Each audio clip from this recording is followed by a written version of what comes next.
Guys, we are Yeah!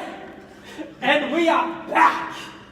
every time. Every fucking time, mate. Can't do it. What's going on? You want to move your coffee before I spill it, you dickhead? No, that's alright. Brother, Fuck with. you've been doing my nuts in for the past half an hour. Does it cunt. look like I care? You should. No Look at one me. cares. Anyway, what's happening, mate? You know, Yeah, like- cool it's story. like- Who's that guest? Yeah, say that. Who's that guest? Who's that guest? Come on, let's go. Can't do it. Can't do it. How are you, buddy? You Man, good? what is he out for breakfast today? These kids. I haven't seriously, eaten man. yet, but whatever. What's happening? No one cares. Anyway, Wow. our special guest today. I'm not that special, bro. I'm here every day, but whatever. Actually, you know what? No, this is your coach. Do you want to introduce him? No, you can introduce him. It's your From the coach. strongest gym in the Northwest, mate. Well, you just No, you you gotta started it. introduce You him. just started it. Go for We it. got the big man. How do you say the last name? Scarborough. Scarborough. We got big man Aaron Scarborough. How are you, buddy? Very well, mate. Very good. Good to be here. How's the coffee? Oh shit! How's the coffee? On the floor now. Aside from that, it's going well, mate. Coffee is great. The machine Out of is a 10? winner. The machine is a winner. Fucking oath, mate. Fucking oath. Oh man, he's built the coffee today like the Well, cups. fuck, this cup's in like a fucking. cups We're are playing going- fucking musical chairs or some shit. I don't know what the fuck's going on, The mate. cups are going everywhere, man. All right, Aaron, tell us a bit about yourself, man. A bit about myself. Well, I'm owner of Iron Revolution Gym. Been involved in the Strongest gym in the Northwest. industry, we'll call it. Yes, apparently so. Been involved in the fitness industry since 2003. Right. So it's a long Long time. time. Is that just purely like powerlifting and strength, or is that No, just? more so like the last sort of, I keep saying, I used to say I've been a coach for 10 years, but after a while I was like, it's been more than 10, it's 15 plus. Jesus So Christ. it's getting on. But look, when I first started, it was a very different landscape. The health and fitness industry, we'll call it. So I started off in a big box gym at a Fitness First actually. I was there for I think 8 years and got to work with some people who had a very sort of broad background, some trainers who worked as strength and conditioning coaches for NFL clubs in the States. So Yeah, right. with a few different sort of functional fitness movements. And it was at a very different time in the industry. So started off like that, you know, just doing PT, and then over the years developed through the sports I was doing at the time. I was still doing Thai boxing. Oi! Full Muay Thai, knees and elbows. Trained at a gym here called Sijatong. I think he's trying to say he wants to shape up after the podcast. I was probably You know what? a bit rusty, mate. You know what? It's been a while. Do me a favour and just sort him out. From Whitby, Yeah, because no, this bro, cunt, you I can't. I'm undefeated. Pacifist now, mate. Pacifist. So I was still doing that, and I had these big ambitions to be able to incorporate sort of what I did there with the mixed martial arts, moving into that, and Thai boxing and everything, and just was a bit hard at the level that I was starting to get to with the fights to run the business, because I was new to the industry, built my business that way and continued fighting. Just didn't work very well, so stopped that, decided to play a nice safe sport like rugby union instead.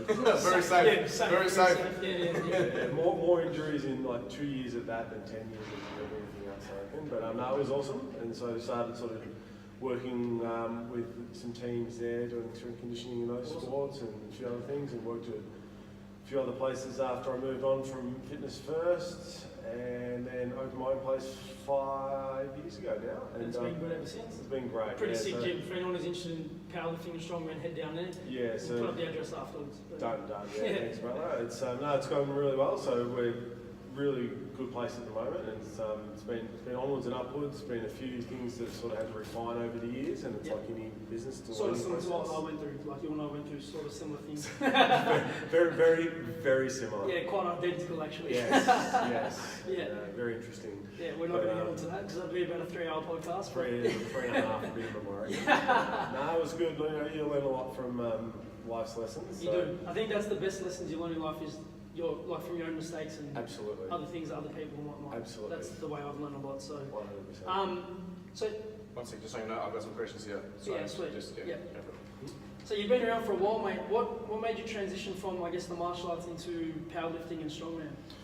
I always liked strength. I've always been attracted to it. There's just something about it. I grew up sort of, I guess, idolising, the 80s and 90s action heroes and movie stars like Yep. Arnie I was and just about to say who do you Sly Stallone, that kind of stuff, and Yep. a lot of cartoon ones actually. I think Okay. because Like all the characters used to have in Street Fighter, go back like Street Fighter 2, Yeah, no, definitely. original. They're making a new one, and I'm the main character. You're the main character. Just so you guys know. Coburg Did you- edition. Yeah. Coburg edition. The Coburg edition. Did you hear that, Timmons? Yeah, of course. Yeah, why are you laughing? Because I Pay attention, mate.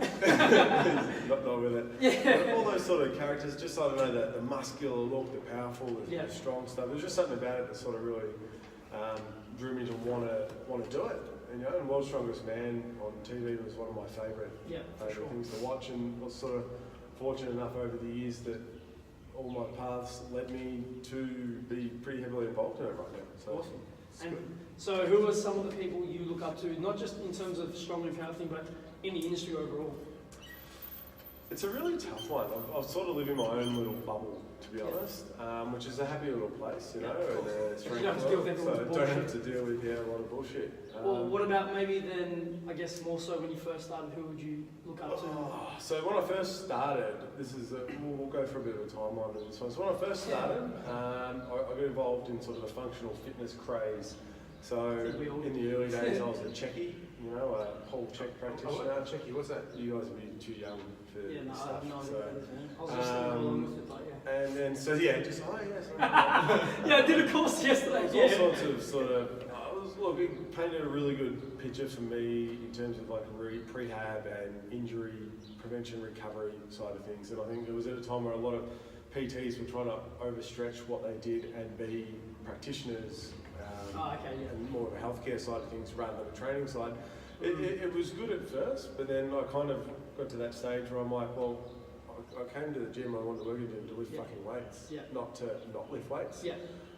So I had to kind of rethink what was important to me and start to get involved and research some other strength coaches and some other more performance-based stuff. So Charles Polishman was a big one in the early days. I was waiting for that one. The late Charles, so that was rest in peace, mate. Passed away last. It was a big fucking hit for the strength world last year, 2018. So 2019, hopefully, few less of that, less of those things. But Charles was a big influence in the early days.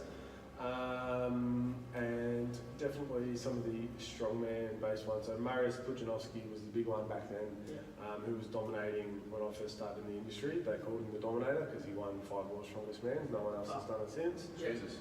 And he was a different sort of breed from the other competitors. He was big, he was lean, looked like he was a bodybuilder. He had like That's crazy, and that's probably like that's a sick physique. Yeah, absolutely. But this is a guy who was winning World's Strongest Man, you know, so carrying 150 kilo per hand farmers walks for fucking 100 metres type stuff, like huge, maybe not those exact ones, I should know this, it's part of what I do.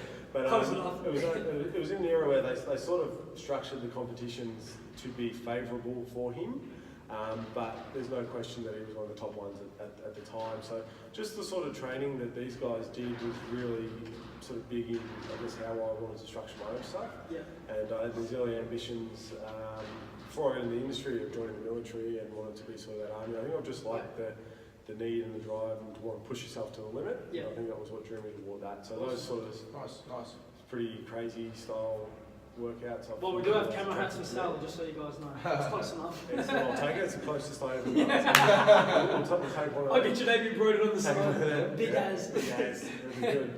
So yeah, there's been quite a few over the years from the strength one. And from a business side, I think being involved with the Arnold Sports Festival with the strongman stuff, I think it was to come up. I think I really changed how I ran my business once I started working with Tony Doherty here in Australia and the whole Arnold Sports Festival crew, who made me realise that that's how I wanted to do business, and I wanted to be involved with people like that rather than some of the people who I was previously involved with. 100%. Yeah. Now, just touching on the Arnolds, because you did pretty much answer my question. How did you actually become involved with the Arnold Classics and Tony Doherty? How did that come about? So I, at the time when I first met Tony, was still competing in strongman. So this is going back pretty much 5 years ago when I opened the gym. We knew that the Arnold Sports Festival was coming to Australia, and there was a big opportunity to expand the strongman because it's a multi-sports festival and strongman's a major part of it. The Arnold Strongman Classic in the States is one of the 2 most prestigious shows in the world. There's a third one now as well, but basically the big 3, like it's the heaviest competition in the world, has the highest prize money in the world, and it's the one that the competitors themselves consider if you win that one, you are the strongest man in the world. You don't have the title of the world's strongest man, because that's the name of another competition, but they consider that to be one of those pinnacle events, and we saw it as a big opportunity to sort of grow and expand things here in Australia. And there were a few people who were running it here in Victoria at the time, and I think it was coming to the end of an era. So they were still sort of running events like they had been for the previous 10 years, and it was a hard entry point to the sport. There wasn't a lot of opportunities available, and it was a harder time to make it work, definitely. And with the Arnold coming in, we knew that there was a good opportunity there. And like I said, I was still competing. And it's not a long story short, but I was meant to be competing in Victorian Championships one year to qualify for the Arnolds. And the person who was running it, or meant to be running it, decided like 2 weeks before that they weren't going to be involved anymore because they cracked the shits over a few things. And Tony said, "Can you do it?" I was like, "Yeah, okay." "Sure."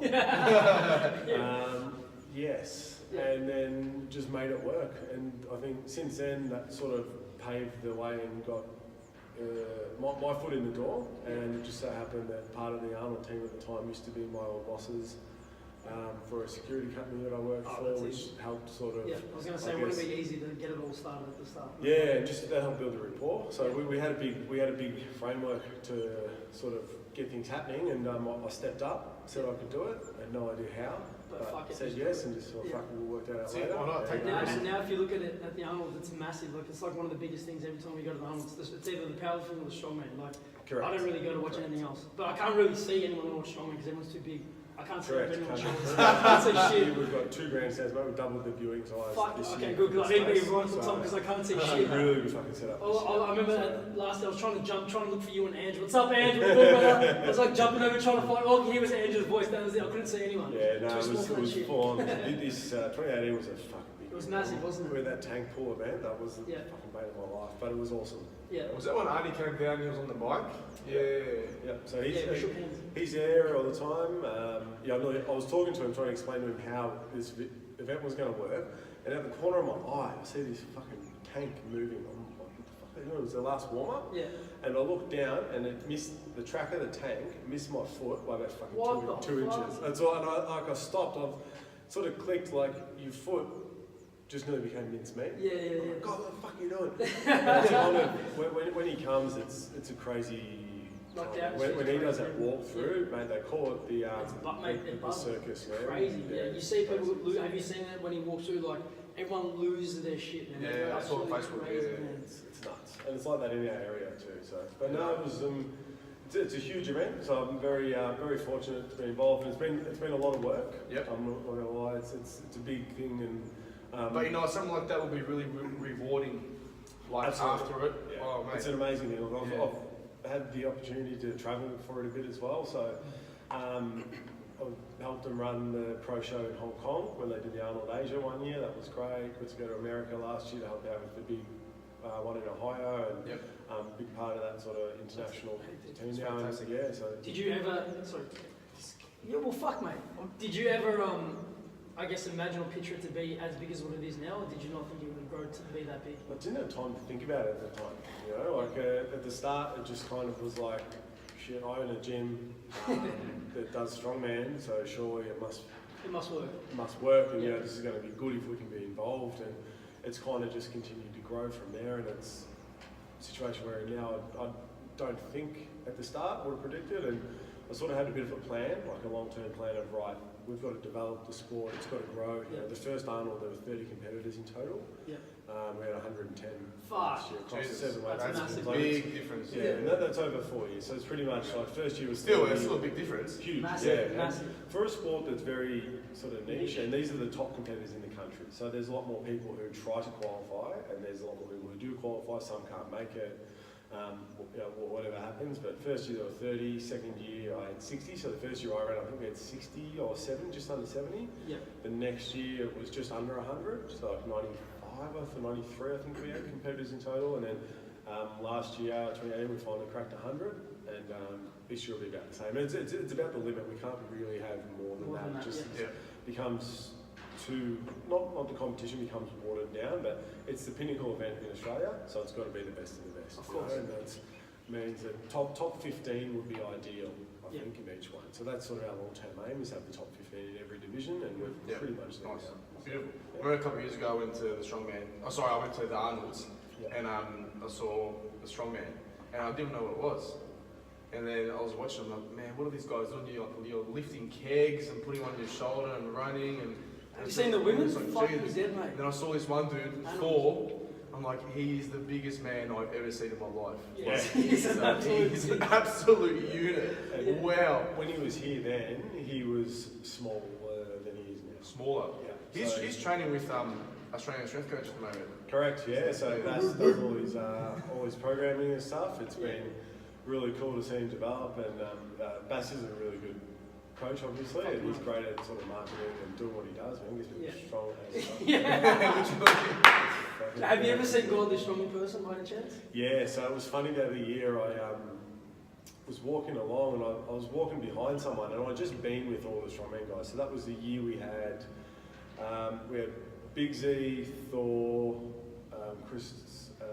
Christoph Rajakowski, a few of these other big guys. They're all fucking huge, man. Yeah, yeah. The smallest person, I think, was like 6'4", 6'2", hell. but 150 kilos. Jesus Christ. And muscle, you know It's what I mean? ridiculous. So I've just been with all these guys, and I walk out this, out of our area, and I'm walking along, and I go, fuck, that looks like Bass. You can just tell the shaved hair. And the way he walks. And then I was like, holy the fuck is that next to Yeah. him? And then, Strong men and the strong women, I was like, Yeah. wow, Animals. they're just unbelievable, man. Yeah. Like some of the stuff they were doing, and like those big stones that you guys pick up. yep. What's the lightest stone you can pick up? Well, do you want the lightest one you pick up, or do you want to know the lightest one that we use? Okay, What's the lightest one that one? you at the Yeah. gym? The smallest one I've got is 50 kilos. Fuck my life. And it's like, it gets used a little bit at the start, but it's the size of it makes it difficult to teach people good stone lifting technique. So the bigger the stone, the bigger the stone gets, the better or more correct, I guess is the right way to say it, technique you use because of how it's shaped. The smaller it is, you kind of got to hunch into it a bit more. It's just So do you have to like pick it up and like put it on top of something? Is that right? correct. Yeah. Jesus, that'll be There's a difficult. few different ways that they run it, but like every year, we're kept it as one of the pinnacle, like there's that sort of finale event rather, the penultimate event they call it. But it's one of the most iconic points, you know. And people look at it and you go, "That's a fucking giant rock." Yeah, literally. It's a giant Literally, that's what I was sort of. It must be heavy. Like there's no way to like misunderstand it. Like I was there when we set the world record in the deadlift the other year, and it was hilarious. So the first year when Eddie Hall did it, when he broke the record here that year, I was in the crowd as the year I was competing still. And I was in the crowd, and I was happened to be next to a couple of people who, this girl was like, "Oh wow, that looks huge, it's 460 whatever kilos. How much can you lift?" And everyone was like, "Yeah, I reckon I could do it like a bit of a warm up or something. I can leg press 400, so I can Oh my raise the God. deadlift." It's probably one of my mates. Yeah, and that sort of stuff. And it's a bar with plates on it, right? Yeah. It's bends and whatever, but I don't think it's 400 kilos is 400 Fucking oath it is. How can you say you warm up with 400 kilos? People can't perceive it though, because they think, "Oh yeah, I'll do a leg press, I must be able to do it." Yeah, Or no. like it doesn't quite have the same thing. Whereas if it's a car, or it's a giant concrete fucking ball, Yeah. or it's a big frame that looks like it is heavy because it's just huge, Yeah. it changes the perception of it. That's what makes strongman so entertaining, because Yeah. people see it and go, "Holy fuck, that looks hard." Like I couldn't do that. That's why I watch these people do it. Yeah, whereas when it's just a weight, I think sometimes it's easier for people to go, "Yeah, I'll go to the gym, I bench like 100 with 2 spotters helping you, or you bro type thing." And, That's exactly how much I can do it with 6 months of training or something. It's one of those things. I think it's changing because awareness is I improving. was about to Well, say I was- people are more aware. Yeah. Well, I was about to ask you that question. Like, you've been a coach now for 15 years. How have you seen the industry change Keep up. over the years? Took my question to cunt. Is on there? Yeah. Yeah. It's changed a lot. Like I said, like when I started as this sort of functional fitness craze, which was like people standing on fucking Swiss balls or exercise balls trying to squat, Yeah. and there was all this sort of odd training and stuff, which got like started off with the best of intentions and then got out of hand. And then it's like every so often you hit the reset button. you know? And people go, well, that was kind of fun, but it got out of control. What's the next thing? You know, there's always these trends, but I think all in all, it's moving forward in a hugely beneficial way for everyone. Like there's a huge awareness of people wanting to take better care of themselves or get strong. And the thing that I love most about what we've been able to do with the strongman and strong women in particular, like when I'm not even going to repeat what was said to me the first year about these comps and sort of how things were to be treated and why some divisions were going to be less important than others, and it's just a shitty attitude that I don't agree with, and it was one of the first things that I changed when we came in, you know. So there's this sense of empowerment now. Everyone goes, fuck, I can do that. Or why can't I do that? Yeah. You know, you see people of different shapes and sizes and ability levels getting involved in these sports, and it increases the awareness and opportunities to do it. I love that. So it's just fucking awesome. Yeah. You know? Like I opened a gym because I want to see people get strong, not because I want to be able to see the select few who I consider who would have the potential to be elite get strong. That's bullshit. Yeah, and again, it goes back to what me and Daniel were talking about a couple of weeks ago, how, you know, you don't want to be that coach who favours only a certain number of people. Like you want to show your attention to everybody. You know, your main goal should be to watch everybody grow. Yeah. If no one wants to be an elite athlete, that's fine. Not just that, but you still want to give the same attention to everybody as much as you can. And it's also what I like about it is it's not.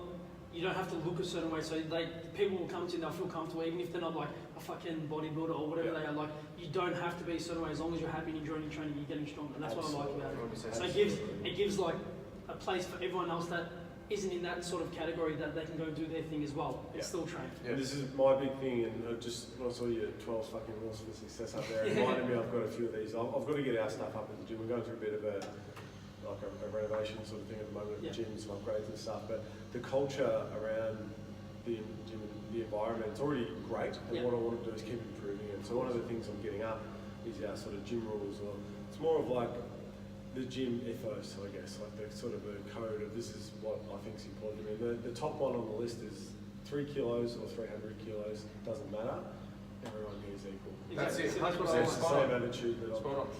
I ask you, do you think a lot more people are starting to move into the strength training, like even the general pop? Do you think they're starting to move into the strength training stuff and like more gym? Because I know, you know, like 10, 15 years ago, people were like, oh, I don't want to go to the gym because I don't want to get big, or, oh, you know, that's my excuse. No, seriously, but now I think a lot of people are becoming more educated and they're starting to understand, well, hang on a second, like, I can actually go to the gym, lift weights, not only can I lose fat, but I can actually get quite defined and build quite a bit of muscle. And confidence. Absolutely, and it's becoming more acceptable for both sexes too, so men and women, and I think it's been a big thing, because beforehand, when the girls in particular sort of more of, I guess, a cardio bunny is the term, you know, but that sort of that diet. Skinny, and personally, I think it's great because there's more people getting involved, more women get involved in the strength training things, but it also helps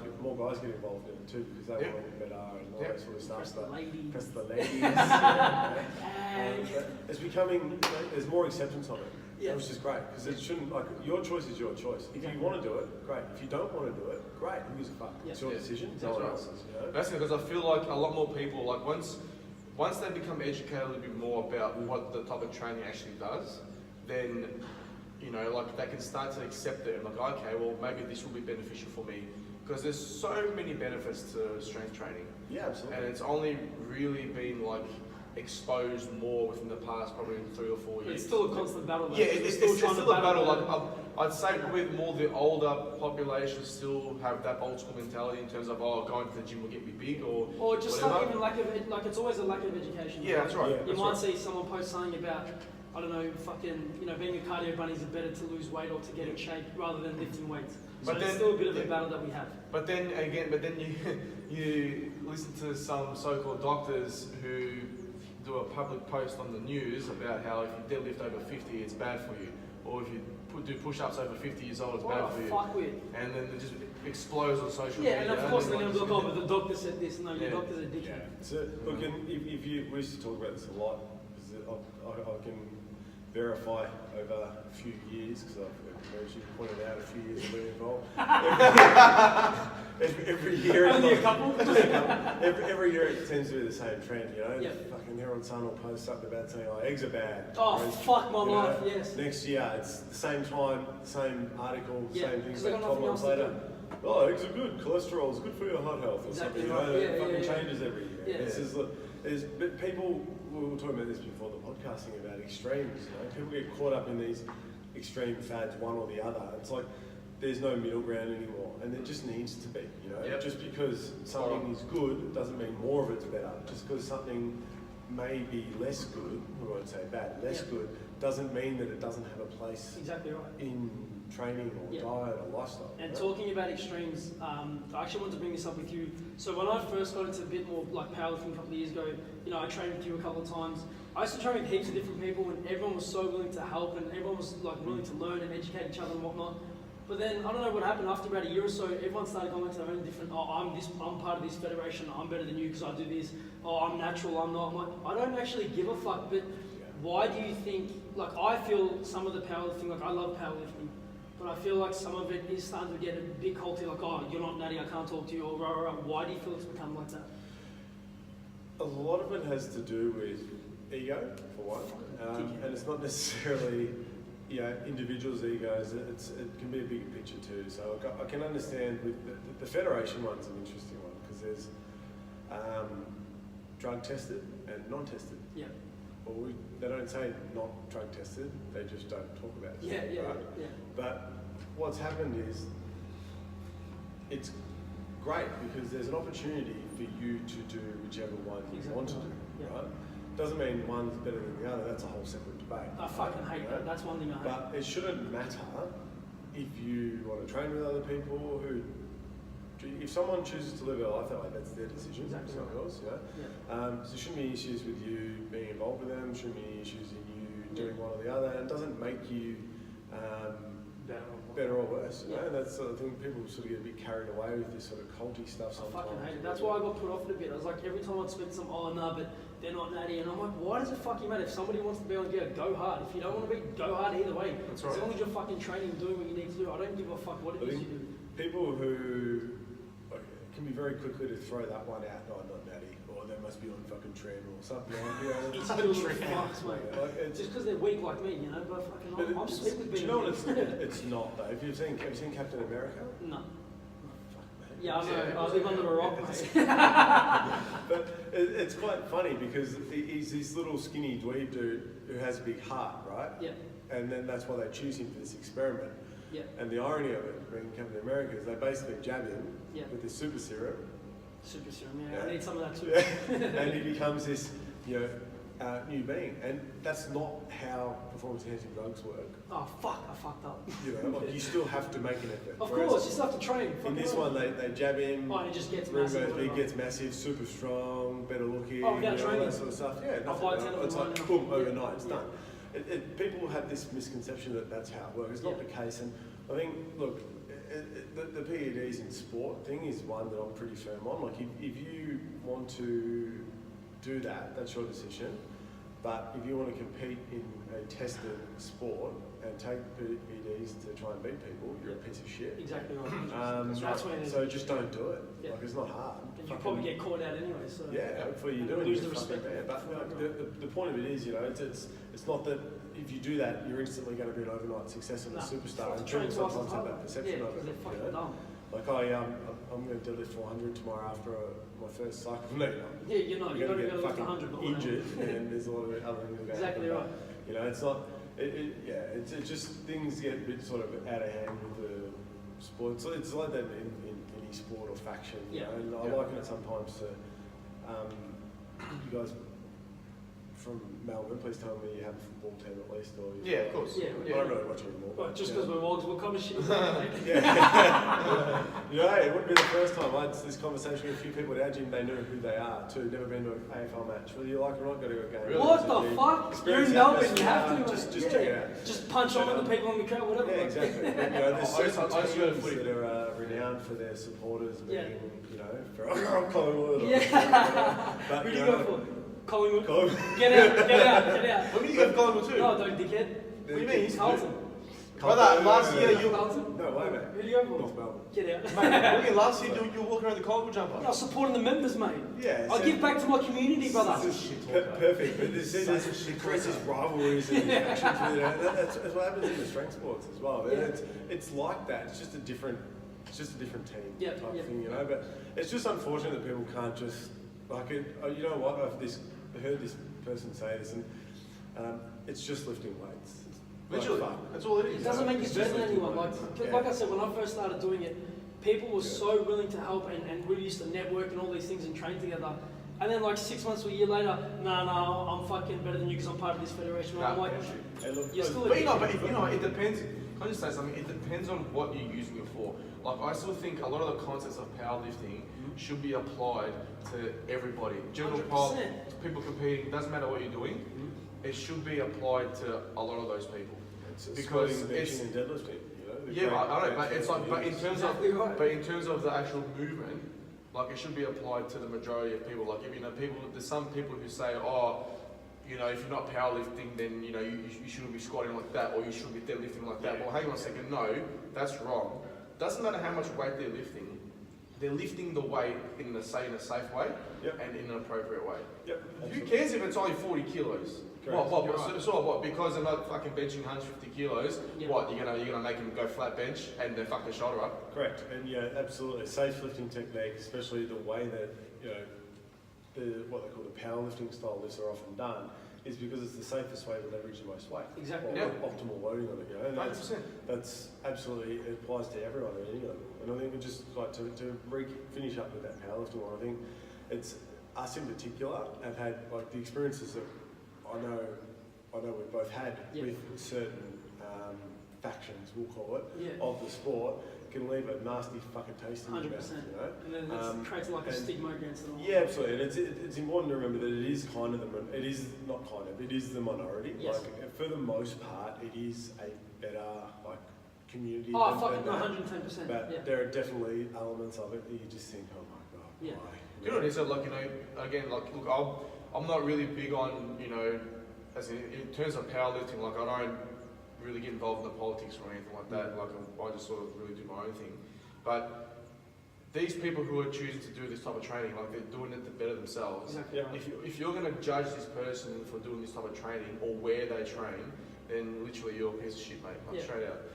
And it's funny saying that because I've told him heaps of times, I'm like, it's funny, some of these people that, you know, pay out on other people because they don't lift as much as them or think they're better because they're powerlifters or they're natty or whatever. I'm like, when I go to my coach's gym as into your gym, I'm like, they're some of the biggest motherfuckers I've ever seen in my life. Biggest guys, biggest girls, they're huge and they lift the biggest weights I've ever seen. And they're the most humble, nicest people you'll ever fucking meet. Like, every time I go there, you know, I wait for Aaron to come down or whatever, some of the biggest guys will come and they introduce themselves and they talk to me and like, they're there to help you. You know, whereas you go to these, and people must assume, oh fuck, they're big guys, they must be arrogant. They're the nicest people you'll ever fucking meet. And that's the culture I promote, you know. Which is That's- awesome. It's that, especially at Agent, I've tried to build a community, you know, and that's what I haven't tried. Successfully built this community Yeah. that has that sort of culture. I want people to be able to help each other. I want people to want to impart that advice. I want people to learn, you know, and it's all about that environment and supporting that sort of growth Yeah. rather than the negative shit. But it's easy. Look, it's easy to do, and like I said, you know, we both have been through a few things over the years Yeah. in business in particular. That it's easy to sort of focus on that and harp on that stuff when you've got to snap yourself out of it. You have to, know? or you're fucked for the whole day, or just, you know, Right, the and whole it's, week. you know, it's hard work being fucking angry all the time. Yeah, it is. I've already lost my hair. I can't lose anymore. Like, fucking Like, hell. I'm only 24. Yeah. 24, 15 years in the industry, when you're 9 years old. Yeah, fucking straight out. animal, mate. Fucking have a look at it. He started lifting and going through. Yeah, bro, fucking, that's why Yeah, strong, stress- they're different, they're bred, they're fucking, Different they're breed, yeah, mate. mate, different breed. Stress will fucking kill you, mate. And it's Yeah. just, yeah, that's what we're really fortunate at the gym over the years. That if there's, we're open to the public, and Yeah. you know, you get people come through on things over the years, but if the culture is right and from the foundation level, like it's set to be a certain way. Yeah. the majority are going to be that way, Of and it course. weeds out the other stuff. Yeah, You know? but Takes do a you- bit of time sometimes. But Of course, but do you also find as well that no matter what, like obviously you can't always be there and whatnot, but do you find that you can't always control people and make sure that every single person's happy? Like can't you're control gonna get people yeah, at all. exactly right. People So are fucked. you're gonna get Like, some. just No, he's right. the nicest Yeah. possible Yeah. thing. I was Like talking to we- someone recently yeah. about this. One of my clients works at Apple, right? Yeah. And they deal with products. Apple phone does what you're told to do. It's pretty straightforward. Like it's a well-designed product, but it's a computer. It has a job, and that's all it does. Yeah.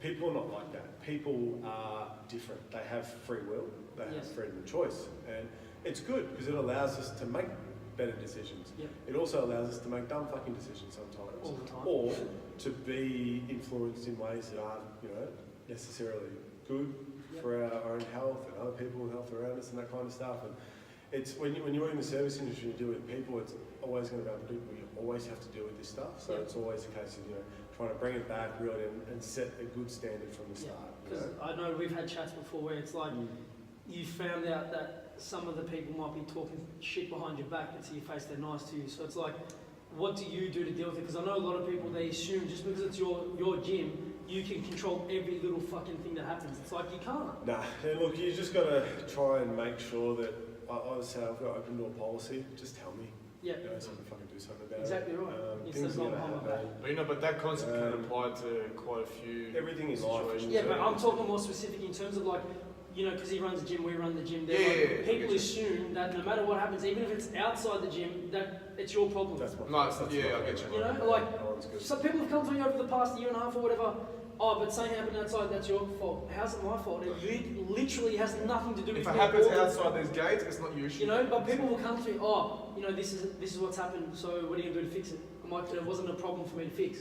So it's like, what do you normally do when like these things happen? What I always try and do is sit back and think, is there something I could have done to prevent this? And I've made mistakes in the past with like intervening Yeah. in things when I should have. Yeah. I've made mistakes in the past of getting involved in shit myself when I shouldn't have. Yeah, I think we know. And you just got to try and learn from that. And it's hard sometimes to manage people because they're unpredictable. But you've just got to keep. I think it's important to have your core values in check. Yes. Like what's important to you, how do you want your business to be run? Yeah. And it's important. As I said before about this sort of community and this culture that we've got, and it's a friendly sort of Yeah. family type community environment. But it's got to be treated as a professional Of course. relationship. And I Yes. think this is where, personally, I've gone wrong with things in the past, is Yeah. letting those professional and personal boundaries sort of being crossed. So I've had people think, it's okay because we're friends. Yeah, we're I mates, we can- can do this, we I can can do do that. it. Yeah. No, yeah, you're yeah, not. all the As time. soon as you walk in the door, like so here, it's boss first, friend second. Yeah. Like no question. Yeah. And it's just got to be that way. It's But, hard to- but that person should also accept the fact that that's Yeah, your but they that's find your it rule, hard. They do find and it they need hard. to abide by that rule. Oh, always. Like And if they're not willing to can't do abide by that, that rule, then forget about And it. I See you know, later. I know it's hard because if you want to approach it in a different way, like if you might tell them off for something, whatever, they might take it as offence, they get offended by it, and then they might be quite sensitive.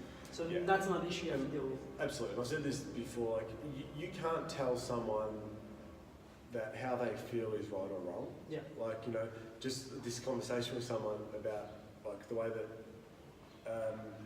that interaction with someone and they took offence to that, and sort of as a younger person and I'm looking at it thinking, you fucking sucked in, you shouldn't have done this, Yeah. Fine, but they didn't quite get that what they were doing was maybe inappropriate, right? Yeah. But then once you're aware that it is, or that person took it as inappropriate because they weren't comfortable by that, you can't then tell them, that's bullshit.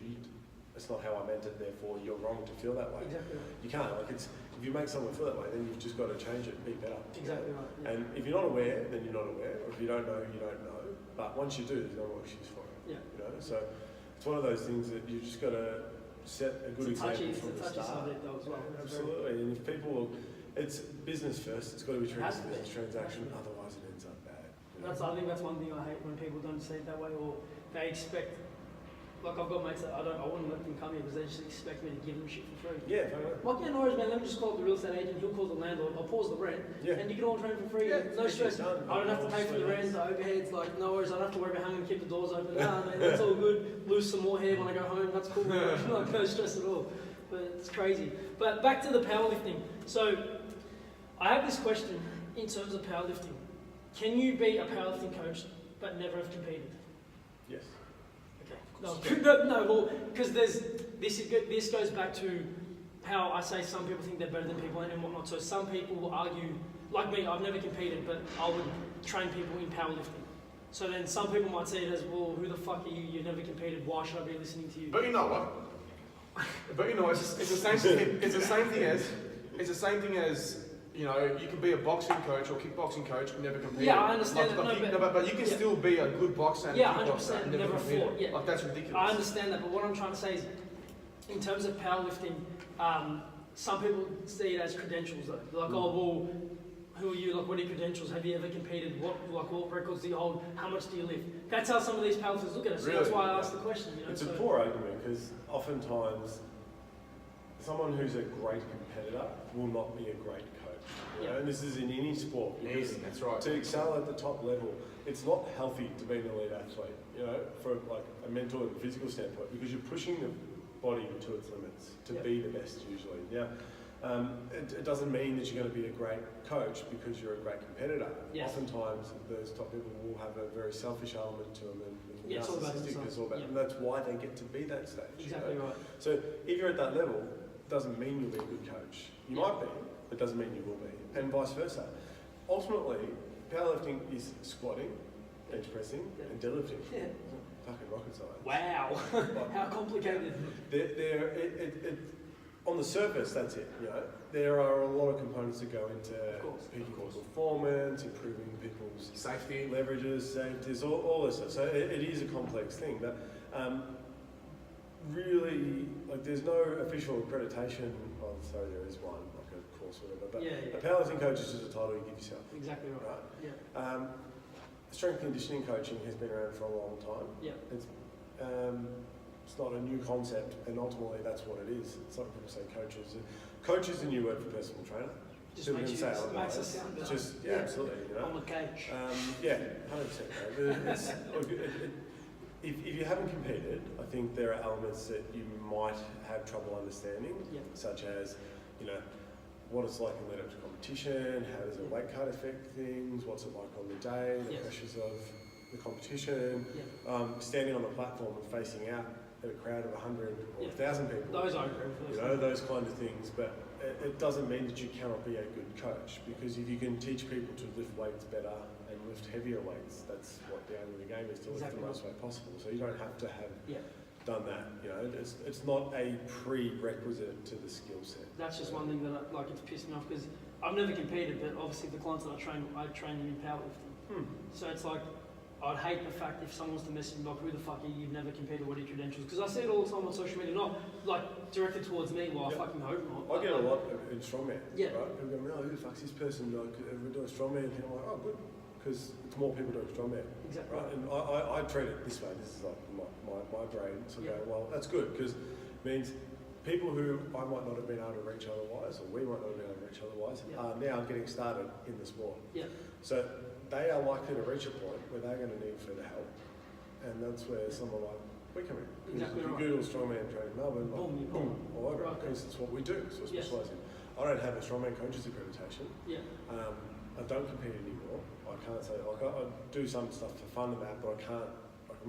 It's reached a point where it's business. But you know what? at the moment, it's not for competition. It's more of a business side. I love training, and I'm always going to do it. But will I compete seriously again? It's a very good question. But you know, your reputation though should be enough for people to be able to respect you and not ask questions. Of course they won't. I don't get asked those questions. Andrew comes and bash them.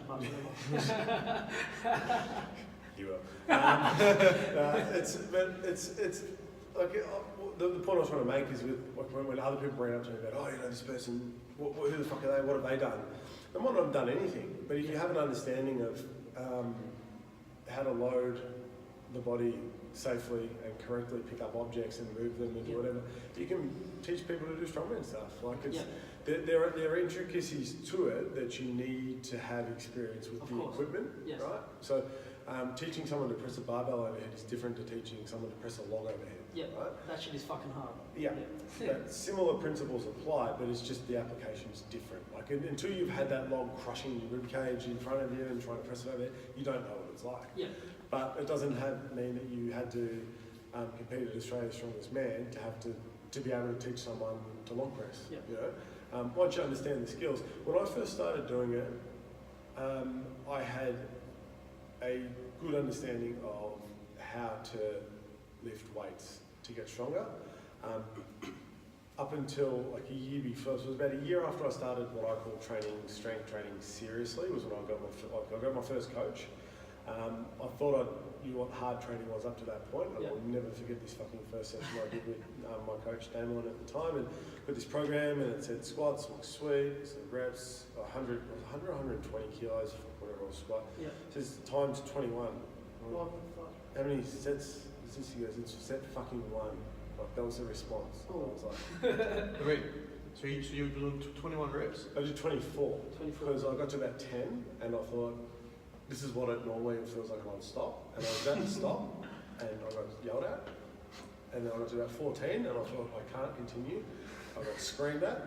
And then I continued to keep going until I got to 24. I re-racked the weight somehow with his help. And then I went to step out of the squat rack and I fell over and I hit the ground. My legs didn't work. I remember lying there. I've never felt like that. Think about it, the biggest sprint you've ever done or whatever. Like, I couldn't breathe. It was worse. I just pumped my legs. I remember lying on the ground going, this is amazing.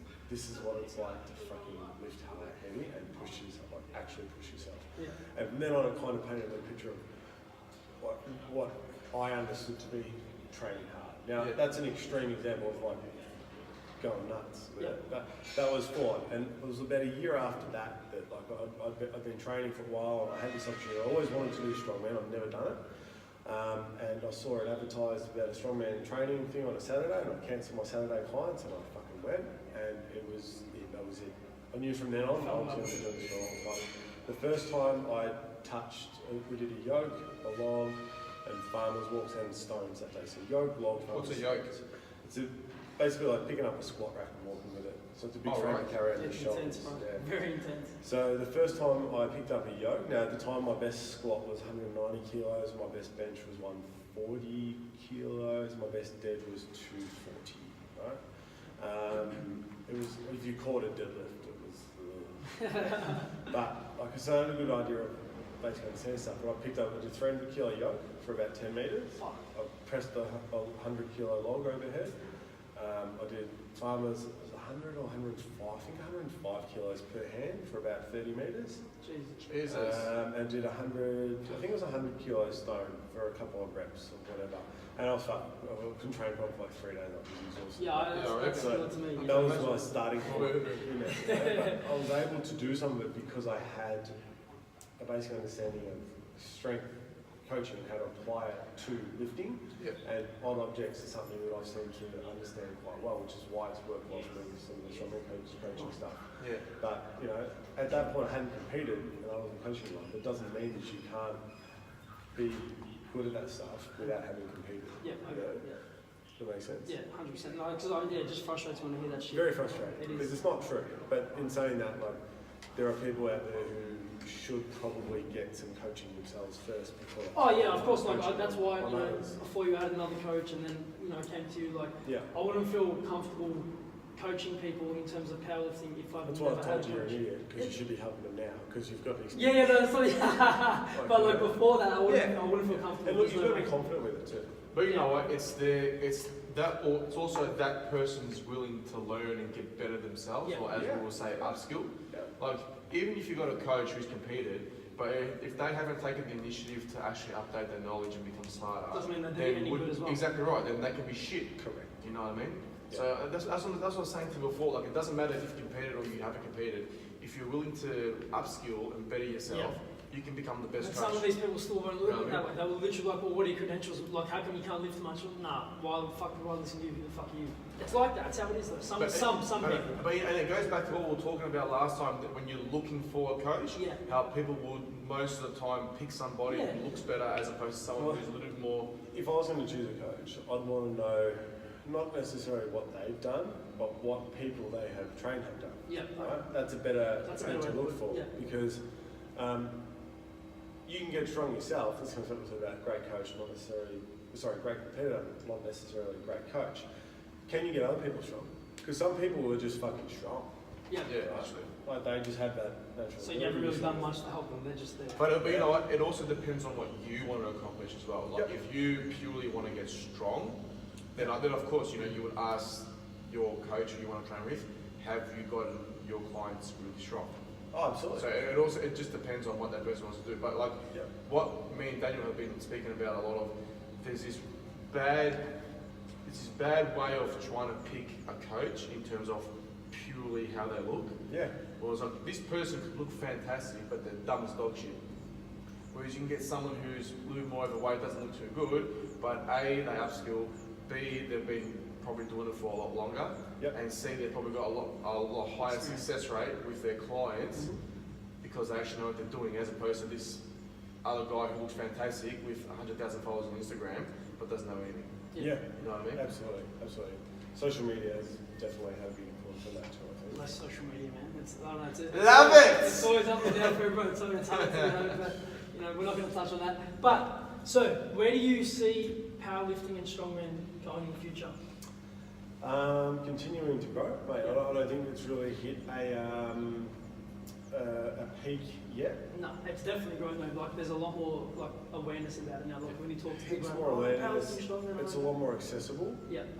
That's been a huge part of the growth. So, when I first opened 5 years ago, we were one of only a few places in Melbourne with calibrated plates Yes. and whatever else. Now there's fucking commercial gyms that have got calibrated plates, bumper plates, platforms, deadlift bars. Yeah, we had, but I sold it. Yeah. Yeah. Not a commercial gym. Yeah, yeah, no, I get what you're saying. They're everywhere. It's Because crazy. people want them now. Everybody People wants them. want Oh, do you have a platform or do you have a squat rack? Do you Yeah, have fucking monolift. Yeah. Derriman had one of yeah. those for a while. And like 5 years ago, like, do you have a treadmill? Yeah. It's like, no, do you have a squat rack and deadlift platform? Yeah. Exactly right. 100%. Absolutely. So I don't think it's hit a peak yet. It's continuing to grow. The powerlifting is fucking just booming. It is fucking, it is. All the federations are claiming to have hit sort of peak numbers, and they have to show their member numbers and everything, and they are. Like whether or not those people are competing, those people are members, which means they're paying, which means they're supporting it. Exactly so it's right. growing. Exactly right. Same as in strongman, we've had sort of the comps that I run have been kind of at the upper limit of what we can sustain with those events for some time now, but we've added other qualifiers for the Arnold here in Victoria and the other major states, and it's still continuing to grow. There's more people getting involved. There's more places providing the services and the platform for people to take part in it, which is great. So I don't see there has to be a peak, and then how far it tapers off, I think will depend on when we hit that peak. Yeah. So you can't sort of predict it until it happens, I don't think. And is Ange still going to be your MC hype man for these comps? Because if you're looking for a replacement, Ange, I can battle you today, brother. Like, I'm ready, man. We can do the bro. We've pressed on into the podcast. I know you're watching this. When I posted on Instagram before, you tried to ring and message me. Don't call, bro. We're busy. We're busy, man. Yeah. But here we go. I just took your job, I'll tell bro. more auditions starting very soon. Yeah, I'm keen. Put me at the top of the list. Ange, I'm sorry, brother. You've been demoted. Back in the bus, mate. Yeah, soon. Calm down. I'm saying, like, finish, like, you got. Bro, I'm giving shit to Ange. Let me give shit to Ange, and then we'll shut the fuck up. Thanks, mate.